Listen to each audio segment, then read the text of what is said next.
Hi, welcome back to my channel. This is the Mental Wellness channel with Waihiga. If you're new here, welcome. If you are a returning subscriber, thank you so much for your continued support. Today I want to talk about how expensive rehabs are in Kenya. I got a very interesting topic from one of my subscribers, and she said, Waihiga, the cost of rehabilitation is so expensive and it really doesn't guarantee you anything. Please, could you talk about it? And I said, absolutely. This is actually a really great topic. So I want to talk about rehabilitation for alcoholism and drug addiction. And I also want to talk about the mental health aspect because, as you know, I'm bipolar type 2. I've also had depression and I fight depression a lot, especially in my years of recovery. And I've been admitted into mental health hospitals, or rather the psychiatric ward. And I want to talk about how expensive these bills have been and why accessing mental health locally in Kenya and even globally is not accessible. It's not attainable. So let's get into it. My first rehab was in 2015. That was my first visit to rehab. It was a house in Kitisuru. And basically, we were a bunch of addicts just locked up in a house. We were fed 3 meals a day. The meal in the morning was 4 slices of bread and tea with a lot of sugar. The second meal was lunch. We had rice and beans and cabbage. And then dinner time, we had ugali or pap, as South Africans call it, skuma wiki mixed with cabbage. So that's greens mixed with cabbage. And pap is basically maize meal. The bill was 150,000 Kenya shillings per month. That's about $1,500. That is expensive. Every night we were given a lot of medication. I would say about 5 or 6 different antipsychotic drugs, antidepressants, whatever they were. We weren't even told what they were. You couldn't ask what they were or what you're taking, you just take them. And basically that was what we were paying for. Also, we were dressed in uniform. So basically men had to wear suits and women had to wear long skirts and cardigans, basically looking like we're going to church or to the office. So it was official wear. Yet you're going nowhere. My second rehab was in Kiambu, and this place was 30,000 shillings per month. It was a Christian-based rehab, and the total bill was 30,000 shillings per month. So 1,000 shillings for every day that you're there. And this rehab was different because it was kind of being run by church programs. You weren't put on medication. They didn't believe in medication. Even things like Panadol for headaches or period cramps, they really stayed away from medication. Your parents or your caregivers could buy you lotion, could buy you roll-on, could buy you a few snacks that you could share with everybody at the center. But that was about it. We got our food from donations, especially fruits on Fridays. We got them from big stores who gave us the fruits that didn't sell. So big supermarkets, like I can't name them, but big supermarkets, they would go around and get all those fruits, those oranges, the mangoes, and they would put them in baskets and bring them to the center for us to eat. And the money was spent, I think, just on food, feeding us, clothing us, and fueling the cars and taking us to church on Sundays, because we were allowed to leave the center on Sundays to go to church. But there was no 12-step program. In the first rehab, there was also no 12-step program. The doctor that opened that rehab came up with a 9-step program, and I don't know what that means. The third rehab that I ended up going to, the cost was 70,000 shillings per month. And this was interesting because it's not an inpatient per se location. I was free to go outside and do my own things. I was free to go to school. I was free to roam around and do what I wanted to do during the day. But when evening comes, I had to go back to the center. At night, that's where I would reside. And basically, that's where I was living for a really long time. They didn't force you to take medications. If you saw a psychiatrist, your psychiatrist gave you medications, then they would keep your medications and give them to you. But they didn't enforce this thing of, here is a bunch of medication and everybody takes them Everybody takes the same medications. Basically, you can't ask anything or you can't resist. There was also pocket money that was given to us daily. You're given 200 shillings a day for lunch because they only served breakfast and dinner. And every day there was a different type of food. So in the first rehab, you're eating the same thing every day, except for Saturdays, where we would be given chapatis, I think 3 to 4 chapatis and gravy with stew with a bit of meat on Saturdays. The second rehab, we had definitely a difference of menu. So we were allowed to eat different things like rice, meat, like dengu, beans. It was a different type of diet. And the third rehab, we were also eating different things like pilau. Every day was a different thing on the menu. So you didn't feel like there was a shortage of food. In the third rehab, it came to 70,000 shillings per month, which is 700. That's $700. But 700 or $7,000 per month. That's $7,000 per month. That's a lot of money. But I will say where the third rehab got it right is that they had the 12-step program of AA, and I was being introduced to the AA program, which was great because that meant that I could find my sobriety independent from that rehab, independent from a program from that rehab. Basically, what a rehab is supposed to do is supposed to stop you from using drugs, sober you up enough to put some sense into you so that you, for the first time in a very long time, can think about your life, can introspect in a safe place and decide if you want to continue with your sobriety or if you're not ready and you go back out there and you continue drinking and drugging. I believe that's what rehab is. It's to give your body time out from abusing it. It's to give your spirit time out. It's to give your emotions time out. It's to give you a few months to just chill and ask yourself, is this the life I want to continue living? It's supposed to sober you up enough to make a decision as to whether you want to continue using, drinking, or whether you actually want to sustain a sober life.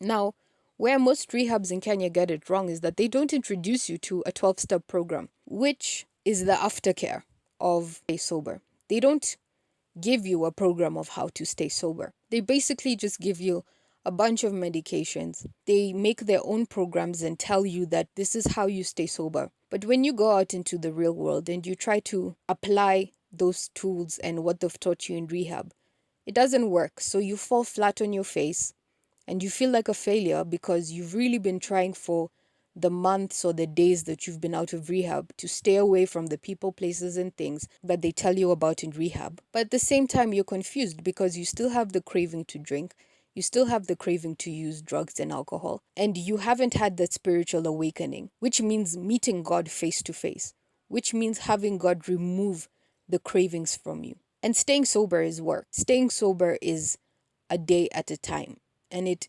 includes work. It includes work of spiritual progress. It includes waking up every day and praying to God and asking Him to free you of the mental obsession to drink, to free you of the mental obsession to use or take drugs. And if you're not doing that, if you're not being useful to other alcoholics and other addicts, if you're not going to a meeting a day, if you're not working with a sponsee, if you are not in close fellowship with other people like you, other alcoholics and addicts, you can't expect to stay sober for long. Unless maybe you just were a problem drinker and maybe rehab is what you needed to just wake you up. I'm not that type of person. Rehab didn't wake me up. Yes, it gave me pause.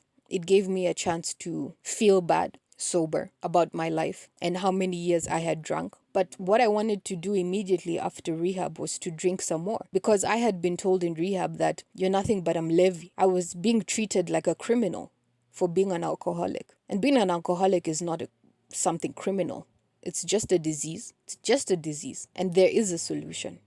And that solution is in 12-step program. So the great message about what I want to tell you in this video is that you don't need to go to rehab to get sober. A lot of people that I know have gotten sober through a 12-step program. The point is you have to be willing. You can take a drunk person, you can take an addict, you can take an alcoholic to rehab because you're scared for their life, because you see the way it's going and you see that this person is about to unfortunately pass away. And you think that you're doing a great thing by taking this person to rehab. But unfortunately, until this alcoholic and addict is completely at the end of the bottle or at the end of the drugs and they themselves want to change, rehab will do nothing. This is why I tell caregivers, this is why I tell people who love alcoholics, who love drug addicts, who are family members of these people, do not enable these people. Do not enable us. Do not give us money to go drinking. Do not give us money to go using drugs. Don't make excuses for us. Let us feel the full consequences of our using and our drinking so that we can reach our rock bottom quickly. And when we reach our rock bottom and when we realize that our lives are completely out of hand because of our drinking and our usage of drugs, that is when we will come to you and ask you for help. And when an alcoholic or a drug addict asks for help, please take them seriously. That is the time that you take this alcoholic or you take this addict to rehab, if you have the means to. And rehab is not a guarantee that this person will stay sober, so please don't even hold it against them. I spent $5,000 on you. I spent $7,000 on you and you still didn't stay sober. It doesn't work like that. The disease of addiction doesn't work like that. Relapse happens if we're not fully submitted to God, if we don't fully comprehend what it means to be powerless over alcohol or over drugs, and that our lives are completely unmanageable. It happens. And nobody can make that statement for you, that I am powerless over alcohol and my life is unmanageable. Nobody can do that for me. So yes, people on the outside may think my life is unmanageable. Because they love me, they'll put me in rehab. But once I get there, I'm still thinking that I can use alcohol. I'm still thinking I don't have a problem. I'm still thinking I'm not an alcoholic like these counselors are telling me. I'm still thinking I can go out there because I've had a nice break for 3 months, for 4 months. I've gained some weight. My eyes are clearer. I've had a nice break from alcohol or from drugs. I'll just go back out there. I won't hang out with the same friends, but a glass of wine here and there surely isn't so bad. And that's where the cycle begins again. So only take an addict or an alcoholic to rehab if they have asked for it, or if you have talked with an interventionist because you see how badly this person is spiraling out of control, and you know that if you don't intervene, this person will pass away. Because help also comes through that way, where somebody comes and intervenes in our lives. Because sometimes we are just too stubborn to ask for help, even on our deathbeds. Death may be staring us in the face, but we continue to deny that we have a problem. So intervene. Intervene if that is what you feel you have to do. But just don't think that rehab will cure alcoholism, that rehab will cure drug addiction. It won't. All it does is give a person a pause, a break, to introspect on their lives. And it keeps them away from the drugs and the alcohol and the influence of people from the outside world. Secondly, I wanted to talk about mental health care in Kenya. So I got sober in 2017. In 2018, 2019, and 2020, I had mental health breakdowns. So I had major depressive episodes and I got a bit psychotic. I had suicidal tendencies and I had to be admitted into a psychiatric ward. When you're being admitted into a psychiatric ward in Kenya, you need at least 10,000 shillings for a down payment. And this is on the lower end. This is in a public hospital. You need at least 10,000 shillings. That is $100. Every day that you are in that ward, a doctor or a psychiatrist will come and see you. A psychologist or a psychiatrist, the person who assigned you to be admitted into hospital, will come and see you. They will charge you about 3,000 to 5,000 Kenyan shillings a day. That's about $40 to $50 a day. If you're in that ward for 2 weeks, you can do the maths. That's $40 to $50 a day just on the psychiatrist alone. The food that they're feeding you is money as well. The bed you're sleeping in is money as well. You're basically booking a space, a safe space to get well, to come out of that dark place from suicidal thoughts. Medically helped in a safe environment, in a suicide-proof environment where you're observed and watched. So if you're staying for 2 weeks, you're going to spend a lot of money. You can spend $500,000, you can spend $250,000 shillings, which is around $2,500 or 5,000 US dollars. That is a lot of money for 2 weeks. But that is the price you pay for mental care in Kenya. Also, the medication that you're taking is not cheap. The medications I take is about 2,000 Kenya shillings a week. Antidepressants and my mood stabilizers. That's about 2,000 Kenya shillings a week, which comes to $20 US a week. If you amount that to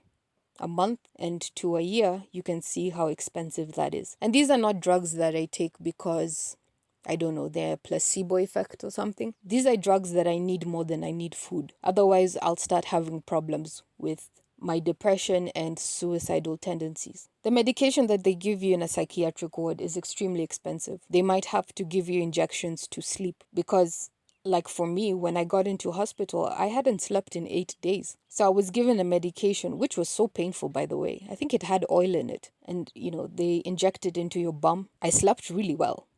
It was really painful, though. And that injection is very expensive. There are different ways that you can cope with bipolar type 2. You can take medication orally every day like I do, or you can actually be admitted into hospital every 3 months and get a shot for bipolar type 2. And that medication alone costs between 30 to 50,000 Kenya shillings. Just one shot of medication, it costs around 30 to 50,000 Kenya shillings. That's about how much? 3,000 to 5,000. I think my maths is wrong here, but I think that's about 300 to 500 US dollars for that one shot. And you do that every 3 months without fail. But you have to be admitted into a psychiatric ward so that your doctor can administer that shot.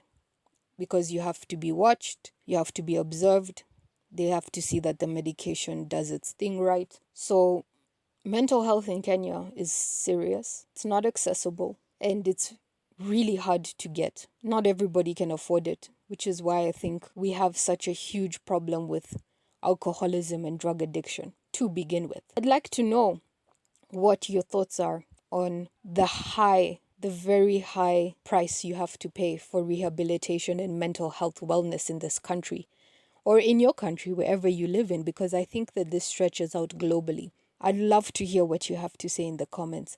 And before I go, guys, please like, share, subscribe. Please, please. Thank you so much. If you would like to support my channel, there are only 2 methods of doing this. I have a PayPal link and you can send your money there or your donations there. Or if you're in Kenya, you can MPESA me directly. My number is also in the description box. So please don't send any money to Mchanga. I cancelled that account. So there are only 2 ways of donating to this channel. That's through PayPal or MPESA me directly. Thank you so much.